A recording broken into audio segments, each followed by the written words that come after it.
Welcome to Kollywood mail. Notes from the last row அப்படிங்கிற ஒரு Korean web சீரிஸை பற்றி தான் பார்க்க போகிறோம். இந்த வெப் சீரிஸை ஓல்டு பாயில் நடித்த ஹீரோ தான் இந்த வெப் சீரிஸில் லீட் ரோலில் நடிச்சிருக்காரு. இந்த வெப் சீரிஸ் நெட்ஃப்ளிக்ஸில் ரிலீஸ் ஆகிருக்கு.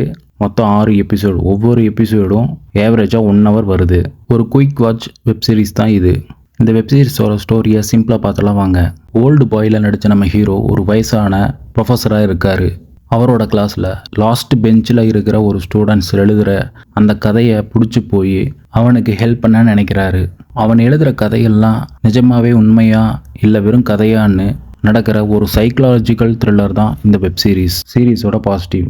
அந்த ப்ரொஃபஸர் அண்ட் ஸ்டூடெண்ட் 2 பேருமே சும்மா மிரட்டி இருக்காங்க. அவங்க 2 பேரும் பேசுகிற சீன்ஸ் எல்லாம் வேறு லெவலில் இருக்கும். இந்த சீரீஸை சும்மா பலவலன்னு இழுக்காமல் 6 எபிசோட்லேயே கதையை சொல்லியிருப்பாங்க. அது இந்த வெப் சீரிஸுக்கு ஒரு பலம்னே சொல்லலாம். சீரிஸோட நெகட்டிவ், ஃபஸ்ட்டு எபிசோடு கதைக்குள்ளே போகிறதுக்கு ரொம்ப டைம் எடுத்துக்கிறாங்க. படம் ஃபுல்லாக கொஞ்சம் சீரியஸாக இருட்டாகவே டார்க்காக இருக்கிறங்காட ஜாலியாக லவ் ஸ்டோரி பார்க்கணும்னு நினச்சா இது செட் ஆகாது. ஃபைனலாக உங்களுக்கு சைக்கலாஜிக்கல் த்ரில்லர் பிடிக்கணும்னா இந்த வெப் சீரிஸை கண்டிப்பாக ட்ரை பண்ணலாம். இந்த வெப் சீரிஸுக்கு நம்ம கொடுக்கக்கூடிய ரேட்டிங் 3 out of 5. மீண்டும் வேறு படத்தோட மூவி ரிவ்யூவில் பார்க்கலாம். மறக்காமல் சப்ஸ்கிரைப், லைக், ஷேர் பண்ணுங்கள். பாய்.